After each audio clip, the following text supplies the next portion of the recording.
Just in time. Or Baptist time anyway. Pretty close. Anyhow, we're going to start with a prayer before we jump into everything else. So if anybody has any prayer requests, I can add them while we go. Let's start over here. That section. Unspoken. And Jeremiah.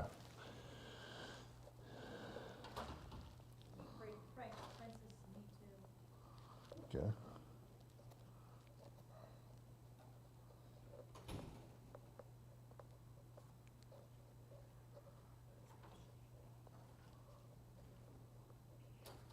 Okay. No. Anything here? Sir. Josh? Yes, sir. Everybody say happy birthday to Irving. He's only merely 99, just getting up there, I think. About there. Everybody make sure to say happy birthday to Irving. That's awesome. Man, his brother's here. Younger brother, right? I'm his son. Son? Now it makes sense. I'm his oldest. It's making sense now as we're trying to catch it up. Me too, I guess. Okay. I heard brother and I was like, well, he's younger brother. That's the same thing I said. I was like, for sure he's younger, so anyway. True. All right, over here, anybody? Sir. Continue prayer for James and Vander's salvation, and also for the Young Preacher Summit at camp. That is on the 29th and 30th. So just pray for that. Brother Scott Paul is going to be preaching for that. Okay. Young Preachers, 29th and 30th. All right, 29th and 30th? Yes, sir. Okay. Young Preachers. Yes, sir. Pray for my brother Robert, Josh Buck, and my sister Linda.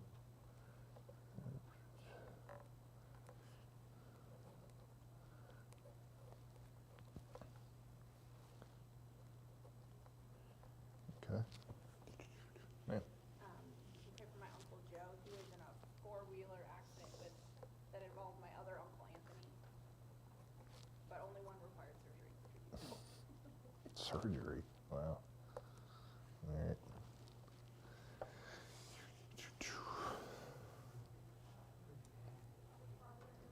I can't hear you, buddy. What? My father and mother? Oh, okay. Yeah, that's fair. Cool. Okay. Okay. Well, I guess everybody, so let's go ahead and pray and then we'll jump into it. So, if you would, let's pray together. Heavenly Father, we'd like to thank you, Lord, for this opportunity to gather together. Thank you so much for the church you allow us and all the people that are here today. Thank you, Lord, for the things you continue to do for us and that we can always pray to you. We know that you're a God who hears, you're a God who answers. We have a couple of prayer requests today, Lord. You already know for one of them, but just to try and recap some of them. Unspoken prayer requests for Crystal, but there's probably more than one unspoken prayer request in here, and I know I probably have some too, but Lord, you know what they are. They're not unspoken to you. But thank you for that, Lord, and we know that you're always in control. And her dog's knee, and if you would, just take care of that. Salvation for Brother Jeremiah. Salvation is important. So Josh Wainwright, another salvation. Barbara always prays for her grandchildren's salvation. I mean, salvation is the most important thing on this earth. Lord, if you would, just convict everybody's hearts and bring them to you. If you would, be with James and Vander too, and let them also hear the gospel, the news of Christ that has returned, and that all they have to do is believe. And for the young preachers too, and what they're doing today, and all the other stuff too, Lord. And for Jesse's uncle too, uncles that got in a four-wheeler accident, Lord, if you would, just watch over them, protect them, pray for them, for their healing. Lord, we thank you for all you do. If you would, also for the brother Robert and sister Linda, I think was her name, but nonetheless, Lord, you know exactly who it is, and if you would, just be with them, watch over them, protect them, guide them, as only you can. Lord, we're going to do a few things here today, and let it be pleasing to you, let it honor you. Lord, I ask it all in Jesus' perfect name. Amen. All right. So, now, we'll get to the faster part yet. All right, so here's our Sunday school for today, the 17th. Hey, I got it right. All right, and I like to start off Sunday schools with this verse right here. The sanctified Lord God in your hearts, be ready always to give an answer to any man that asketh you the reason the hope that's in you with meekness and fear. This is from 1 Peter 3:15. Why did it go that way? I don't know. 1 Peter 3:15. Seriously, that's where it's at. So you can look it up and check me later if you want. All right. So what I've been doing normally is creation, and that's what we're going to continue with today. Start off with creation. But before we get there, I want to throw out something for us. I've been doing for a while now is apex predators. Y'all been here while I've been firing those off at you. And for the apex predators, I kind of want to show you just a quick list. This list is not in any way exhaustive, but these are the ones that I've covered so far. So on the land, if you think about land apex predators, you got all the cats up there, lion, tigers, jaguars, leopard, snow leopard. And then you got the polar bear and the Kodiak, and there's more. But those are the ones that we kind of covered. I think we covered more, but I ran out of room. Anyhow, so land. And then on land, we have those, and then we have water. So the water predators.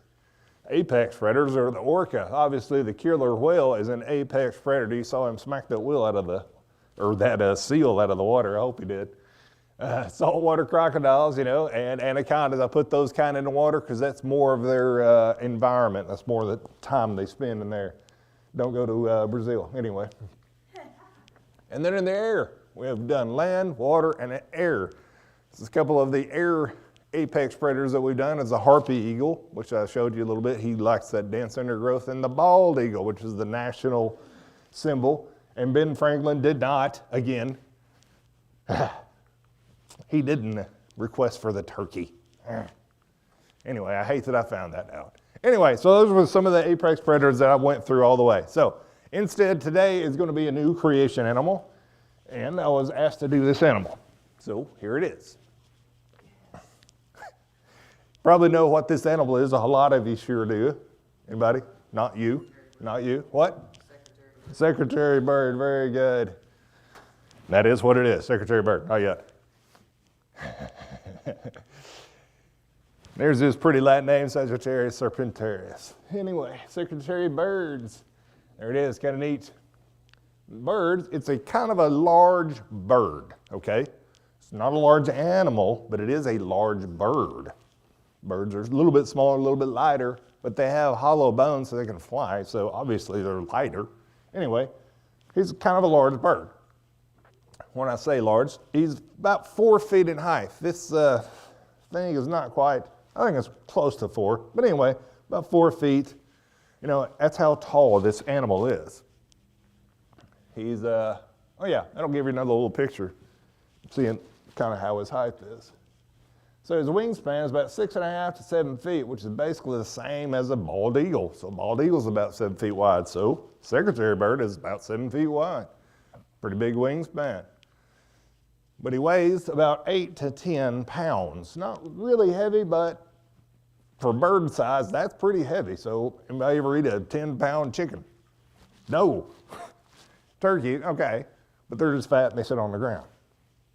Secretary birds, 8 to 10 pounds, it's pretty good for a large bird. All right, there's another picture. So kind of the wildlife guys out there helping out with the secretary birds.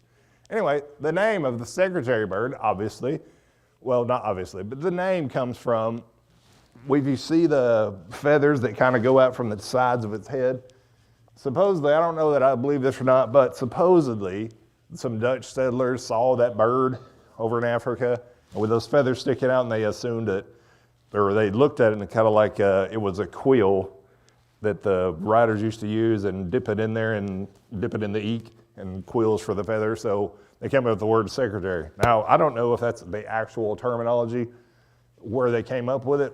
And when I tried to find it out, it actually turns out that nobody knows where they got their name. But that's a pretty good estimate of where it might come from. Anyhow, nobody knows, but still, good idea. They do have dimorphism, and I've talked about that a couple times. Dimorphism means, in this instance, the males and females are a different size. Now, would have done all the birds prior to this, the bald eagle and the harpy eagle, that dimorphism they had, the female was significantly bigger than the male. In secretary birds, they go back to normal. Just like everybody else on the planet, males are bigger than females. And that's basically the way that everything works, and it works that way for secretary birds. So they have sexual dimorphism, meaning that the males are just bigger. That 10 pounds I gave you up there, that's a male size, whereas 8 pounds would be a female size, okay?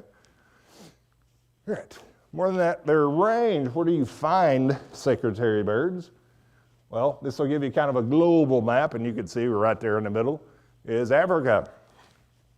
That's where you find them. I'll give you a little bit close-up picture. So you can see Africa, they go right up there in the north, and then they circle around what you call the Democratic Republic of the Congo.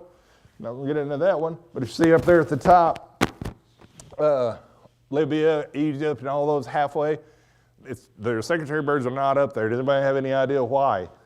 Why? It is a desert. It's the Sahara Desert, so they don't go up in a desert. But Why wouldn't they be around the Congo? Isn't that the same? they do go around the Congo. I'm just saying that they're not as prevalent there, but they are there. They get hunted there more than the other places, so, and they shouldn't hunt them. But I'll get into that in a minute. Anyhow, yes, the Sahara Desert's up there. All right, so that was the range of those birds where they're at. Let's see, and they are sub-Saharan, so that Sahara Desert, sub-Saharan means they're below it. That's basically what they are. So, all right, I'm gonna have to throw this in there because, yep, we've got time. Nice. All right, so this is completely unrelated to what I'm talking about, secretary bird, but I'm gonna give you some more information here. The Sahara Desert, they've been able to actually measure the Sahara Desert, and it's how it increases in length. It actually starts in the east and the wind blows it to the west. So the Sahara Desert is gradually growing every year. They can physically measure that and actually see it. And it's like, oh, okay, that's what it is. So they can take that terminology and they can take those numbers, from how it's growing and then extrapolate it all the way back and say, okay, well, if it's growing this much every year, then that means every year it's grown that much. So turns out that the Sahara Desert is about 4,300 years old. That's how they've come up with it. So they measured it and then went back and said 4,300 years. Curiously, the Great Barrier Reef in Australia is actually 4,300 years old. Sahara Desert, 4,300.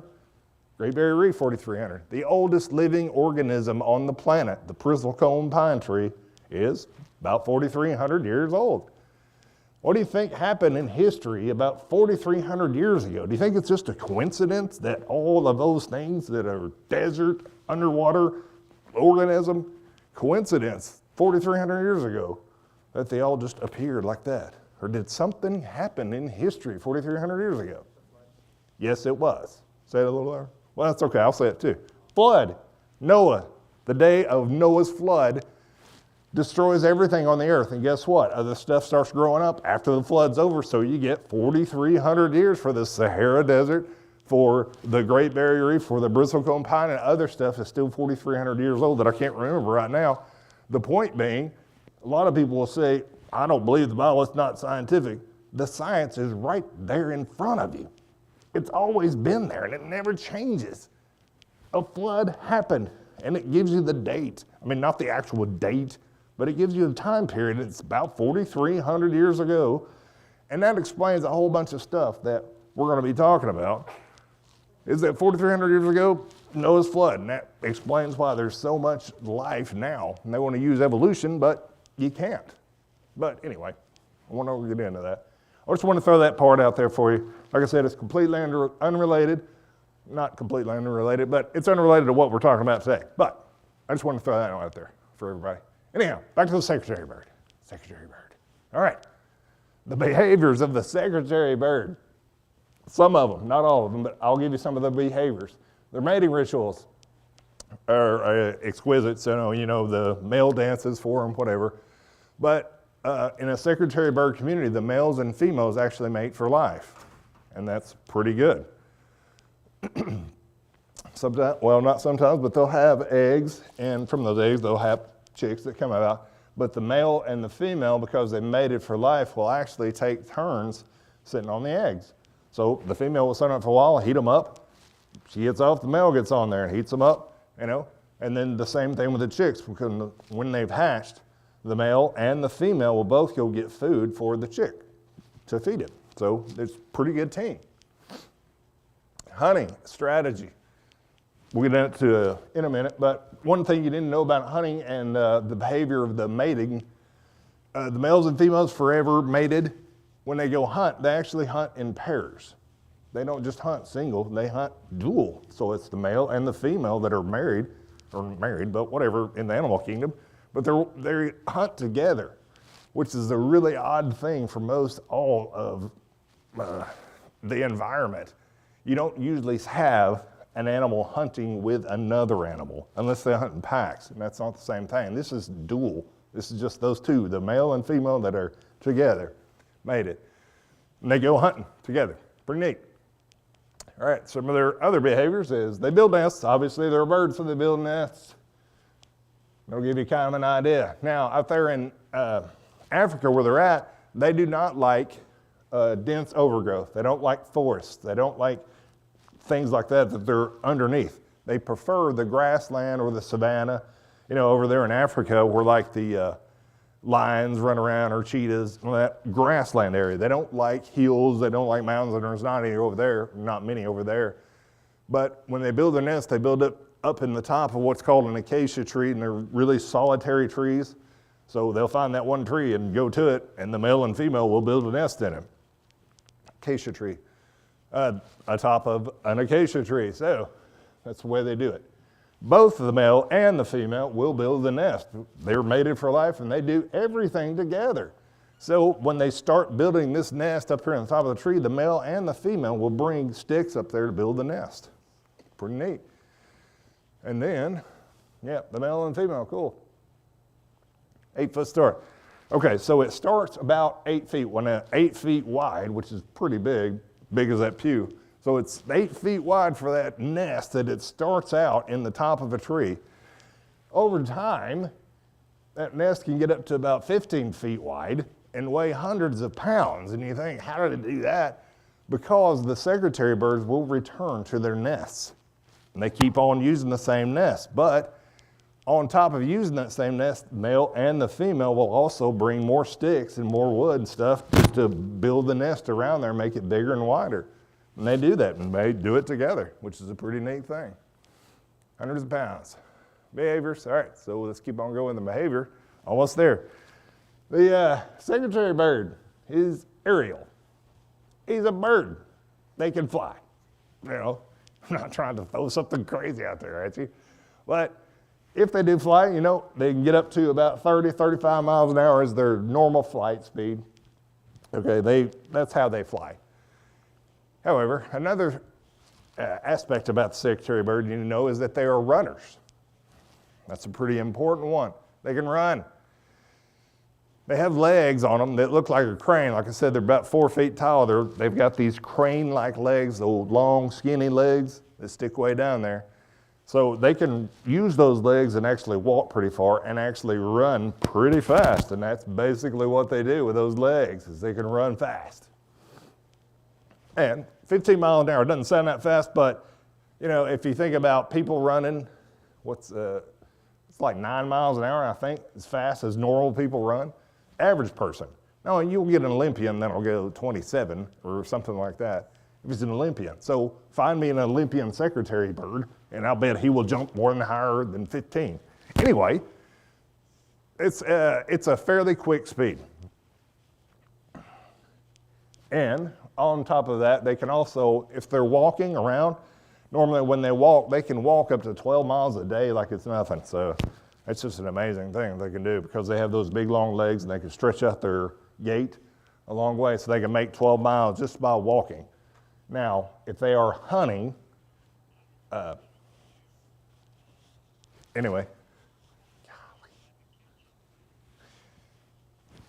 can run up to 20 miles a day if they're trying to hunt prey, and that's basically what they do. So they can hunt it down 20 miles. If they're just walking, 12. If they're hunting something, they can run up to 20. So it's pretty neat they have that ability. Keeping going with I know there's a couple different slides that say behavior, but man, You'll be okay. All right, behaviors again. On the hunting behavior, I didn't finish this, but I just kind of introduced it to you. The secretary bird is a raptor.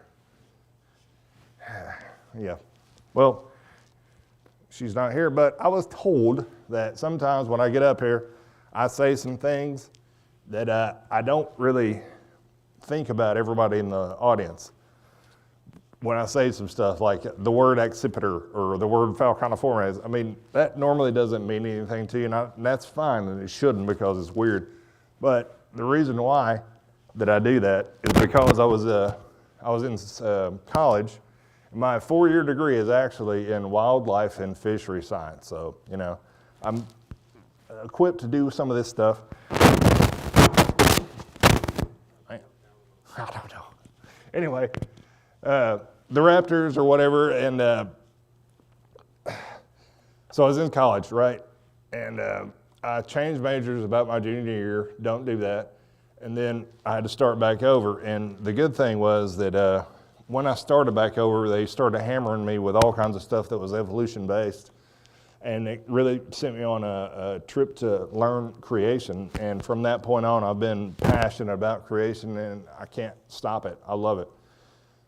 One other thing though, so when you go to college, if you apply, you know, for classes, most of the time you'll get like your first class is English 101, you know. I mean, it's not like a big thing, but English 101, but they'll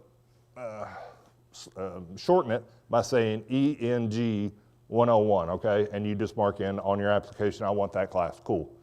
My classes when I was junior year were not English 101, it was changed to EEB, 501, 601, 701, I don't care. But it went way up there, I took like 10 of those, 12 of those classes, but it doesn't matter. EEB, and that stands for Ecology and Evolutionary Biology. That was the name of my courses, all right? Ecology and Evolutionary Biology. So there was no escape of the evolutionary side. I can go ahead and tell you that I went to the University of Tennessee, which is a secular school, which is not Christian friendly, okay? That's just an easy way to say it. But because I believed in creation, you know, when they'd hit me with some stuff, I had to know everything on this slide or any other slide or everything. I had to know it stone cold. I could not give any kind of leeway. I had to know it because when they came to me, the professors and all, the students were pretty good about, you know, okay, you believe that, whatever. The teachers were the ones that said, you believe what? So you don't believe in science, right? And it's like, hold on, you don't believe in science, but I can't really say it to a teacher. But I had to know all of my data very well. So when the teachers would ask, and they'd call me out in the middle of the class, it was just me too. And I mean, he'd go in there, hey, Frederick, what do you think about this? And I was like, you called on me on purpose, didn't you? And then, you know, I have to explain, well, what about the falconiformes? I have to use all those pretty words, and I had to know it really well. So occasionally they will slip out. So I'm sorry about that. But that's the reason why. I know I'm not in college. Well, I'm still in college, but it's not the same thing. But it's sometimes those words come out. And I don't mean to try and upset anybody or get anybody off key or anything like that. Sometimes it just comes out. And that's the reason why, is because I had to know that stuff really well. Because, yeah. Anyhow, all right, so raptor is one of the words. Hopefully everybody knows kind of what a raptor is. All right, well, I don't know if you do or not, but a better way, not a better way, but another way to describe that, golly, is that they're birds of prey. Is it me? Down? Huh, is everybody good now? Yes. All right, so raptor. A raptor is also considered to be a bird of prey, if that makes sense to everybody else. All right, accipiter, falconiformes, raptors, other ones too. We have to know that that is a bird of prey. That's exactly what it is. The secretary birds are birds of prey. That means they are not herbivorous. They don't eat herbs. They eat meat. They're carnivorous. You kind of see it right there. That's what they are. They're carnivorous. They eat stuff. The way that they normally will go and fight something or eat something is that they do these run attacks. This is kind of how the secretary bird will attack other things. They're primary reason or their primary goal or the best way that they go hunting, they don't fly, okay? They can fly. So like a bald eagle, they can fly like and soar like a bald eagle soars, you know? They can do that. A turkey vulture makes circles in the sky. They can do that too, but they don't. They rarely fly, okay?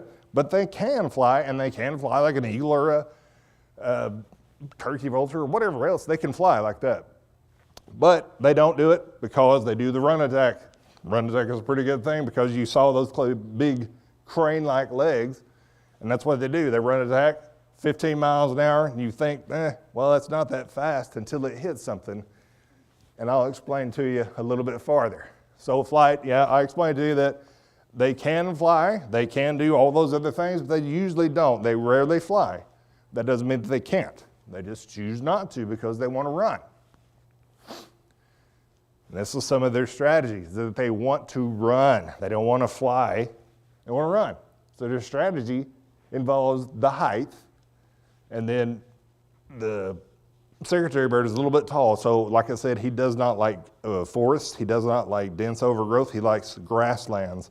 So those grasses, about 2.5 feet, 3 feet. But secretary bird's 4 foot tall, so he's automatically above all the grasses in there. And their vision is pretty important too, because their vision is not like the eagles to where it's about 8 times better than a person's, which is awesome. The secretary bird's is still better than a person's. It's about 3 times better, but nonetheless, they're binocular vision where we can see things far away, and that's basically what they do. They can see things about 3 times better than we can, but their vision is not based on binocular vision in the way that we think of it. We're thinking they're zooming in on this one thing. That's not what they do. Their strategy is more based on movement. So they see movement, and when they see that movement, then they lock onto it, and then they can use their binocular vision to say, okay, I know what that thing is, I'm gonna go after it. And normally when they go after it, they run. So that's part of their strategy. And I say they go after it because if it's a male and female, which it normally is, they go after it. And they do. All right, so hunting is a big deal with secretary birds.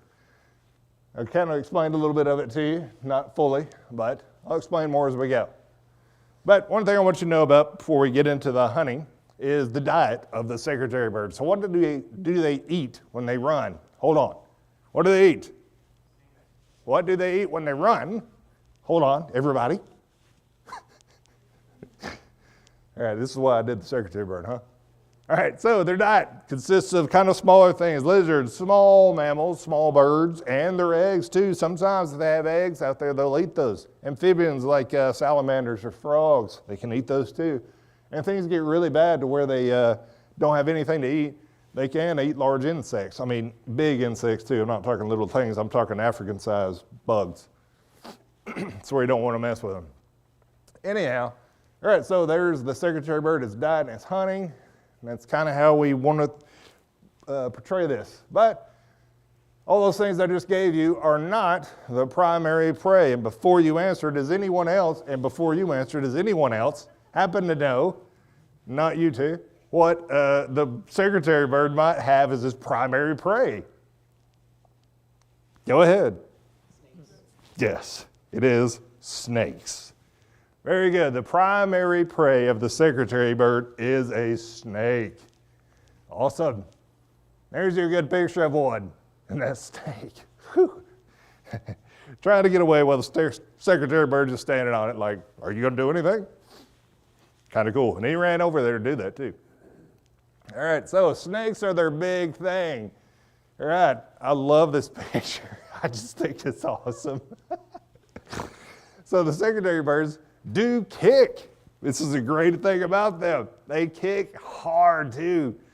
When I was talking about that, the way that they run 15 miles an hour, it doesn't sound that great, but when they're running and they kick something at 15 miles an hour, their kick is actually the strongest, based on their weight, the strongest and the fastest in the entire animal kingdom. The secretary bird kicks that quick. Its kick is actually 0.15 milliseconds. That's how quick that kick goes up there. You can't even see it. and it smacks the whatever he's going to hit. The weight of the bird is about 10 pounds, so when he does that running kick or whatever, the weight actually, he hits at about 5 times whatever his weight is. So it doesn't sound like a whole lot, 5 times. The secretary bird may get up 10 pounds, so it's like, oh, it's only 50 pounds. Nick's coming in there with a kick. Think about this, though. If you were out there and there was a snake and you had a 50-pound sledgehammer and you could smack its head, would you do it? Yeah, you crush that thing. Secretary birds, 50 pounds of flying kick. The snake, when it gets kicked by that thing, there's nothing left. If it's even alive, it's knocked out, it's knocked senseless, and it rolls around, you know, and the secretary bird will run over there like, awesome. But that's just kicking. That's not the only thing they do. And that's just one of the things, but the primary way that they kill these snakes is by stomping them. Sounds weird, but no, that's what they do. And they do it on nests of snakes. They run and stomp them.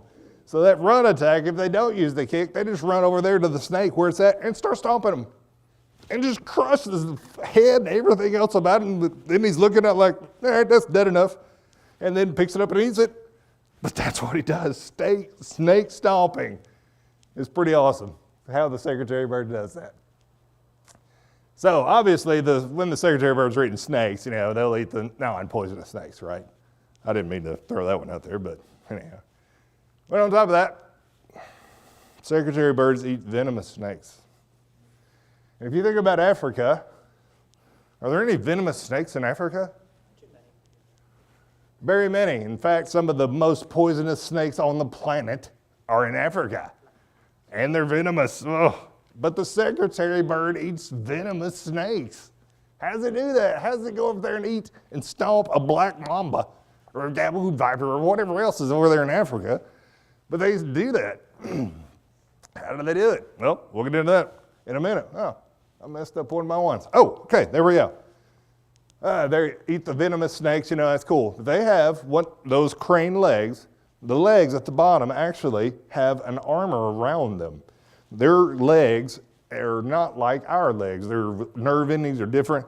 Have you ever walked out and you saw like a heron or an egret or something in a tide pool, you know, and you see them walking around? And that water's cold, man. You aren't getting that. But they're not affected by it at all. And that's because their nerve endings in their legs are not the same as ours. We would think, man, that's cold. Well, the birds are like, I don't feel anything. What are you talking about? Secretary birds are kind of the same way. So they don't feel the cold, but it's not really cold, but they have this leg armor.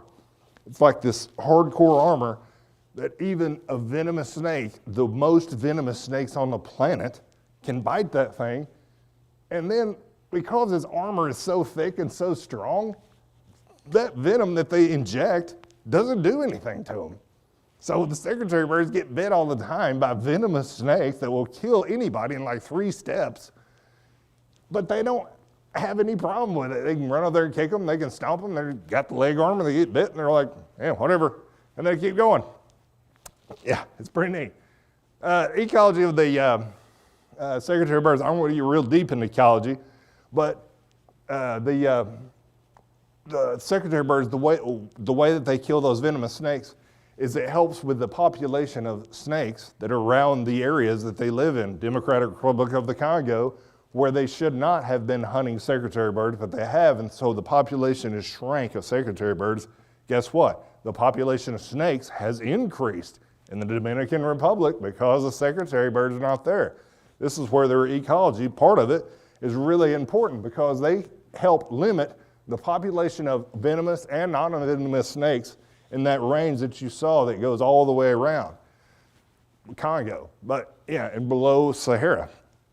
But you can see that the secretary birds also help with population control. That's their ecology. All right, so there's one of them. He's kind of, you can't really see it, but he's looking down at a snake that he's ran over and stomped and kicked or whatever. And that's what they do. Oh no, let's not do that yet. So one other thing I want to tell you is the males and the females. So the males, or the females run and kick that snake or stomp it, whatever. And then they'll pick up the snake, like a male or a female will pick up that snake in its beak, and be like, all right, so it's dead, so I'm going to eat it. But he doesn't really eat it. He just kind of grabs it, picks it up, and he looks over and he finds his mate, and he slings that snake over to his mate because they're hunting together in a pair because they're mated for life. So the husband grabs the snake and throws it over to the wife. The wife is like, all right, that's cool. She looks at the snake, she picks up the snake, she throws it back to her husband. Husband picks up the snake, throws it back to her. They're playing snake ball. Seriously, that's what they're doing. Secretary birds play snake ball, man. But it's a pretty cool thing that they can do that. And then one of them will eat like half of the snake, not eat the whole thing, and then take the other half they didn't eat and throw it back to their mate. Ha! The secretary birds are pretty cool in that they can do those kinds of things. There you go. Huh? All right. Okay, so here's another picture one. Like I said, he's looking at a snake down there. Okay, secretary bird is apex predator, right? Because I've done a whole bunch of apex predators now, so we're getting to the secretary bird. It's an apex predator. No, he is not an apex predator. Do you remember what I told you that apex predators, what kind of distinguishes them? Yes? They have no natural predator. No natural predator. What else? It's okay. They are the top of the food chain. No natural predators, correct. Top of the food chain, and their geographic location has to be basically where it is. They're the top of the food chain in their geographic location, and they have no natural predator. That is an apex predator. Secretary birds do not fit those qualifications, and it's important to check out qualifications. But he knows that, or not that he knows, but the secretary birds, their young, the eggs, they can actually be hunted by other creatures will actually hunt their eggs and eat their eggs. So they prey on them. And their eggs is basically how they get preyed on. The geographic location, if you think about what's all in the African savanna, is there anything else in that geographic location that might be considered an apex predator that would take their place? Savannas of Africa, what? Any predatory cat. A lion. Yeah. That's what lives in Africa. Lions. So, I mean, and cheetahs, but I didn't do cheetah. A lion, it was an apex predator, and he lives in the same area as the secretary bird. So if the secretary bird has the same geographic location as the lion, then he can't be that apex predator because the lion is, you know? All right, so that's what he is. The secretary bird is not an apex predator. Why did it do that? Oh, did I do that wrong? Okay, I don't know. There you go, next part. All right, so you can see the picture of the secretary bird, and there's another secretary bird. I don't know if it's a male and female, but it's pretty neat that you get them like that. The uniqueness of the secretary bird. So I showed you a few things, and I'm just going to go back over them a little bit more. So the secretary bird, they mate for life. That's a pretty big one. Mate for life doesn't happen a lot. They were primarily on the ground. They're ground runners. They can fly, but they just choose not to. They rarely fly, but they can. They kick. They stomp. They have armor on their legs. They hunt in pairs. Their vision. So they had to be a certain height to get above the grassland, and then their vision had to be focused on movement. So if you think about a snake over there and it moves a little bit, they see the movement, and then they can focus in with their binocular vision on that snake or whatever it is, run over there, either kick it, stomp it, and then throw it to her mate and play some snake ball. So that's pretty awesome that secretary birds can do that stuff. The uniqueness of them is all those things that I was telling you. It's like, how could that come about? In all of these different perspectives that I showed you about the secretary bird. In other words, are all these systems necessary together? All those things, I mean, this was barely even scratching the surface of the things that this thing can do. But does it have all the necessary equipment? Does it have to have all of it at the same time? Yeah, there's no way it can't. If it didn't have the leg armor, what would it do? Could it develop over time? They're waiting on their leg armor. Let's just use that one. They're waiting on it to develop over time. So the other guy that was before them would have to say to his progeny, well, I don't know, but y'all need to grow some leg armor because I'm dead because I got bit by a snake. But y'all pick up on that and just grow it from there. Do you see how stupid that is? That's not me trying to throw something in there. That's just saying common sense tells you it could not have evolved over time. It had to be there instantaneously, and it was designed. That is the only alternative besides what evolution? No, the alternative is special creation. And that is exactly what the secretary bird has and what every other apex predator or anything else that I've showed you up there, that's what they have in common. God designed them all. We need to remember that. All right. Oh, nope, we're not going to. Yeah, I know. Yeah. Anyway, we're out of time, so we're not going to do the next part because it's going to take way too long. Anyhow, so that's Secretary Bird, and someone in here asked me to do the Secretary Bird, so hopefully that was correct, and then you can throw out something later on. Anyhow, all right. So I don't think we're having choir. Yeah, we're not having choir practice here, but anyway, we're going to do our next part, which is the service. So everybody get ready for the service today, and thank you all for being here and listening to all this stuff up here. Appreciate it, all right? And we're going to go.